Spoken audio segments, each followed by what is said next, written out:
हो जाती हैं तो संसद आवारा हो जाती है।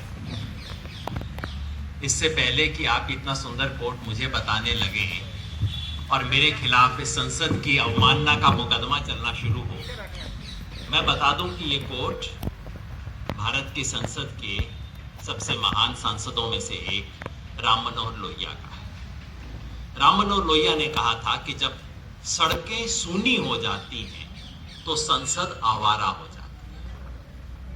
टिप्पणी संसद पे नहीं है, किसी एक संसद या सांसद पे नहीं है, ये सड़क पे चल रहे प्रोटेस्ट और संसदीय लोकतंत्र का रिश्ता बताने के लिए। ये बात इस बुनियादी सच को दोहराने के लिए कही गई थी कि दुनिया में लोकतंत्र का और कॉन्टेस्टेशन का बहुत गहरा अंदरूनी रिश्ता है। Democracies all over the world, in the history of democracy, democracies have progressed because of contestation. Contestation is central, not just elections. Contestation is absolutely central to democracy. And that is what is being stifled today. अलग अलग बहानों से, अलग अलग नाम से, किसी भी तरह से सड़क पे कुछ हो उसको रोकने की कोशिश हो रही है। और अफसोस कि इस देश के जज साहिबान के कई जजमेंट भी ऐसे आते हैं जो इसको मजबूत करते हैं। मेरी कई बार इच्छा होती है जज साहिबान से कहूं कि सर आप ऐसा करें, एक प्रोटेस्ट के लिए अप्लाई करके देखो, पार्लियामेंट स्ट्रीट में एक एप्लीकेशन दे के देखो कि हम 3 लोगों को संडे को दिन में 12 बजे एक प्रोटेस्ट करना है। 3 लोगों की आप एप्लीकेशन दे के देखो। हमारे नदीम भाई हैं, रेगुलरली प्रोटेस्ट के लिए एप्लीकेशन देते हैं।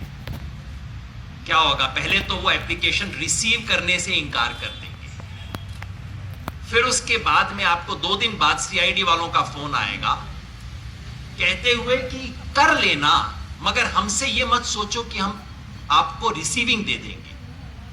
फिर आप किसी तरह से झगड़ के उनसे रिसीविंग लेते हैं। रिसीविंग का मतलब कुछ नहीं, simply an acknowledgement that you handed over that piece of paper to the police station। ये आपको 3-3, 5-5 दिन नहीं मिलता है। और आखिरी दिन, अगले दिन आपका डेमोन्स्ट्रेशन होता है तो रात को आपको बताया जाता है कि आपकी परमिशन डिनाई हो गई है। फार्मर्स प्रोटेस्ट हमने किया था, मुझे याद है रात 2 बजे तक मीटिंग चला था। यहां पे 20,000 किसान रामलीला मैदान में सो रहे थे। रात 2 बजे तक दिल्ली पुलिस से हमारा मीटिंग था और दिल्ली पुलिस ने कहा था हम यहां स्टेज नहीं बनने देंगे, शामियाना नहीं लगने देंगे, यू बीन डिनाइड परमिशन। ये कोई अनयूजुअल चीज नहीं है। This is the standard operating procedure of Delhi police and police all over the country. और आखिरी दिन भी हमारे हाथ में परमिशन लेटर नहीं था, हमें कहा था ठीक है आप कर लीजिए। This is exactly how protests are treated all over the country these days। जिसका मतलब है कि जब चाहे पुलिस बाद में कह देगी ये तो इलीगल प्रोटेस्ट था, परमिशन दिया नहीं गया था, हमें तो इंफॉर्मेशन ही नहीं थी। Police can easily claim that. अगर आपको इसमें शक है तो मैं आप जर्नलिस्ट साथियों को इनवाइट करता हूं, आप में से 3 लोग अभी पार्लियामेंट्री थाने में जाके इस चीज को चेक कर लो, अगर आधे घंटे में आपको पता लग जाएगा। And I'm speaking of the national capital. I'm speaking of the most prestigious police station where there are special instructions to treat people properly. वहां ये होगा आपके साथ। और अभी हम उससे 500 मीटर दूर बैठे हुए हैं और उसमें हमारे जज साहिबान कहते हैं कि आप डेजिग्नेटेड प्लेसेस पे प्रॉपर परमिशन के साथ कीजिए। मुझे लगता है 21st सेंचुरी में तो परमिशन आएगा नहीं, 22nd के लिए हमें वेट करना पड़ेगा। Doesn't the judiciary know about these elementary situations of how this country operates, how the police operates? जो हो रहा है, बाकी साथी बाकी किस्से बताएंगे। मैं सिर्फ 2 बात आपके सामने रखना चाहता हूं, दोनों बिल्कुल रीसेंट किस्से हैं। एक आज सुबह की रिपोर्ट है और एक आज से 1 सप्ताह पहले की रिपोर्ट है। हरियाणा में जैसा आप जानते हैं फार्मर्स प्रोटेस्ट हो रहे हैं।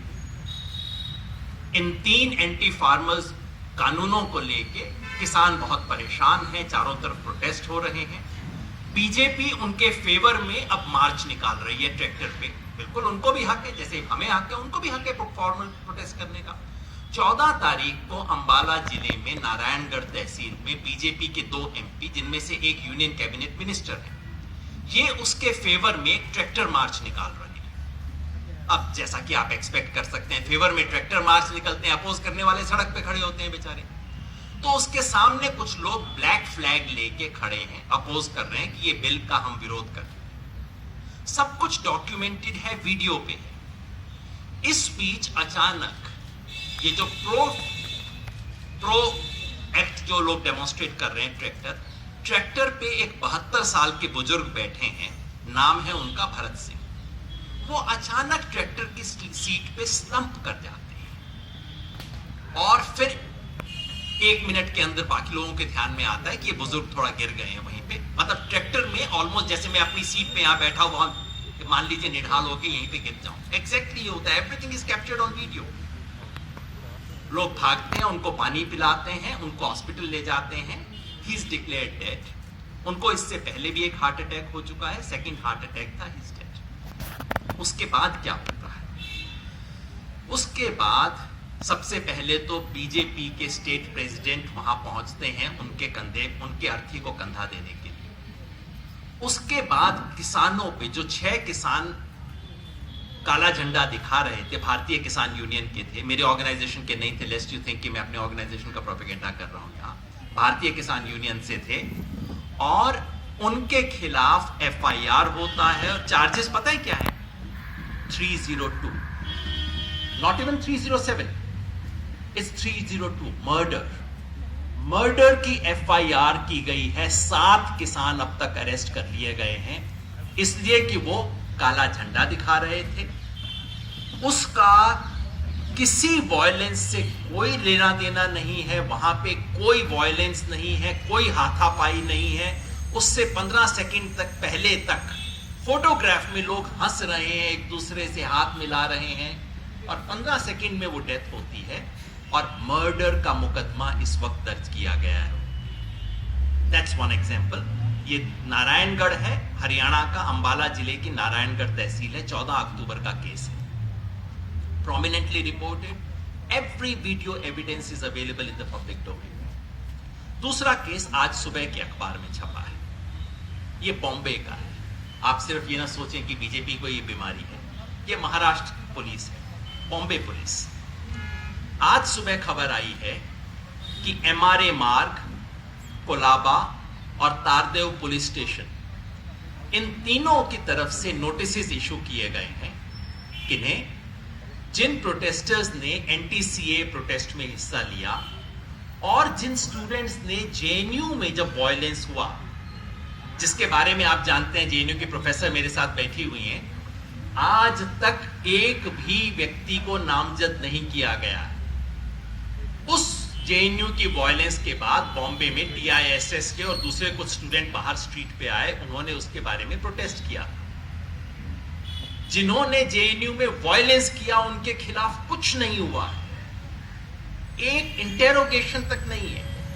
मैं उन लोगों में से हूं जिन्होंने लिख के कंप्लेन किया था और बताया था क्या क्या हुआ है, कुछ नहीं हुआ है। और बॉम्बे में टीआईएसएस के स्टूडेंट्स उसके खिलाफ प्रोटेस्ट करने सड़क पे आए। इस जुर्म में उनको नोटिस दिया गया है, और नोटिस पता है क्या कहता है?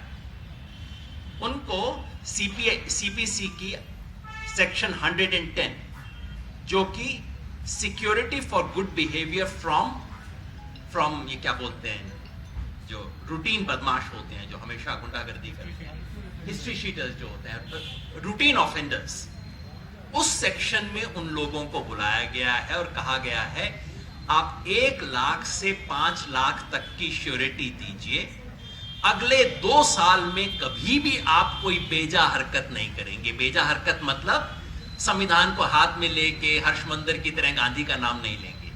ऐसा कुछ कर देंगे तो आपको माना जाएगा और आपकी श्योरिटी जब्त कर ली जाएगी। अगस्त के महीने में सुवर्णा साल्वे करके स्टूडेंट है वहां सिद्धार्थ कॉलेज की, जो वहां समता कला मंच की सदस्य हैं, जिन्होंने एंटी-सीए प्रोटेस्ट में हिस्सा लिया, उन पे नोटिस था। एक स्टूडेंट को नोटिस था कितना? 50 लाख रुपए की श्योरिटी देने का। This is what's happening in this country. और अगर ये है तो लोकतंत्र, संविधान, supreme court, judiciary, rule of law, ये सब तो मजाक है। मैं बार बार कहता हूं, इस देश का संविधान वो नहीं है जिसे लेके प्रशांत भूषण सुप्रीम कोर्ट में खड़े होते हैं। इस देश का संविधान वो है जो कि थानेदार मानता है, और वो थानेदार ने तो अपना संविधान बदल दिया है, दिल्ली में भी, हरियाणा में भी, बॉम्बे में भी। और आज हम उसके खिलाफ आवाज उठाने के लिए आए हैं यहां।